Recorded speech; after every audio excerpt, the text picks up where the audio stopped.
বন্ধুরা সবাইকে আন্তরিক শুভেচ্ছা ভালোবাসা জানিয়ে রোজকার মতন আজ আরেকটা রেসিপি নিয়ে চলে এলাম। সেটা হলো বেগুন ভর্তা। দেখুন কি কচি কচি বেগুন, কি কচি, একটুও দানা হয়নি, একদম কচি। আমি দুটো বড় বড় বেগুন কেটে নিয়েছি। তো এবার এতে নুন হলুদ চিনি মাখাবো। মাখিয়ে আমি কিছুক্ষণ রেখে দিয়ে তারপরে ভাজবো। দেখুন হলুদ চিনি দিয়ে দিয়েছি, এবার নুন দিচ্ছি।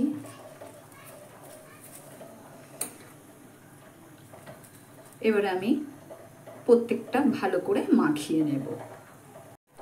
আমি মাখিয়ে নিয়েছি, এবার কিছুক্ষণ রেখে দেব। বেশ কিছুক্ষণ পরে আমি ফিরে এলাম, কড়াটা বসিয়ে দিয়েছি। এবার সর্ষের তেল দিয়ে আমি বেগুনগুলো সব ভেজে নেব। মিডিয়ামে দিয়েছি গ্যাসটা। আমি কি দেব দেখুন। পেঁয়াজ তো দেবো, একটা পেঁয়াজ আমি ছোট করে কেটেছি, আদা গ্রেট করে নিয়েছি, রসুনও গ্রেট করে নিয়েছি, একটা টমেটো দেব, মৌরি দেব ফোড়নে। এটা ঝাল লঙ্কার গুঁড়ো 1 চামচ দিয়েছি আমি, আর কাঁচা লঙ্কা দেব না। এটা কাশ্মীরি লঙ্কার গুঁড়ো। হলুদ 1/2 চামচ দিয়েছি, জিরে গুঁড়ো 1 চামচ দিয়েছি, আর দেব কসৌরি মেথি। টক দই 2 চামচ নিয়েছি, ভালো করে ফেটিয়ে রেখেছি, এটাও দেব। পেঁয়াজগুলো আমি ছোট ছোট করে কেটে নিয়েছি। দেখুন বেগুনগুলো আমি ভেজে নেব। বেগুনগুলো সবসময় উল্টো দিক দিয়ে দিতে হবে।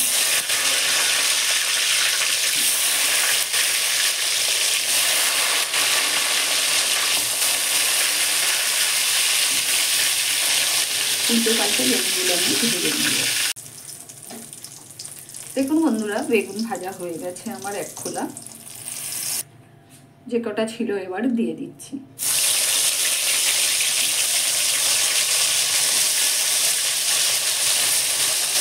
তো একই রকমভাবে আমি এগুলো ভেজে নেব। এগুলো আমার ভাজা হয়ে গেছে, তো তুলে নেব, নিয়ে ঠান্ডা করব। দেখুন আমার সব কটা ভাজা হয়ে গেছে, আমি তুলে নিয়েছি। এবার ঠান্ডা করে এগুলো মাখবো। দেখুন বন্ধুরা, বেগুনটা আমি ঠান্ডা করে মাখিয়ে নিয়েছি। এই কড়াতে মৌরি দিলাম, গ্যাসটা লো করে দিয়েছি। আদাগুলো গ্রেট করে নিয়েছি, রসুনও গ্রেট করে নেওয়া।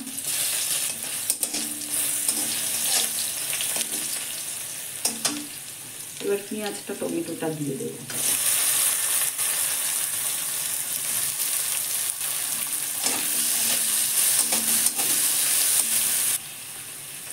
একটু লবণ দিয়ে দিলাম। এবারে সমস্ত মশলাগুলো দিয়ে দিলাম এক এক করে।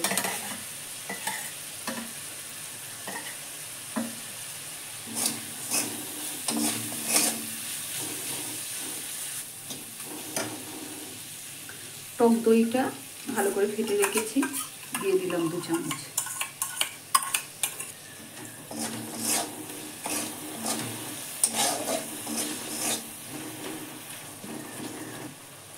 টক দইটাও কষা হয়ে গেছে, তেল বেরিয়ে আসছে। বেগুনটা আমি দিয়ে দিলাম।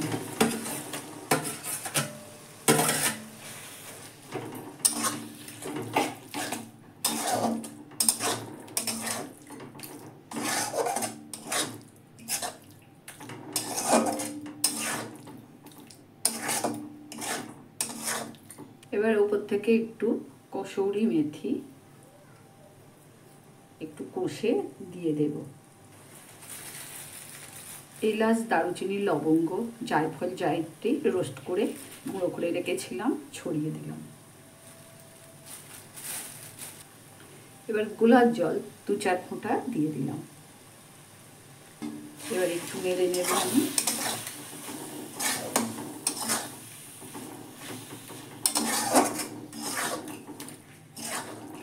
আমার রেসিপি আজকের মতন শেষ করলাম।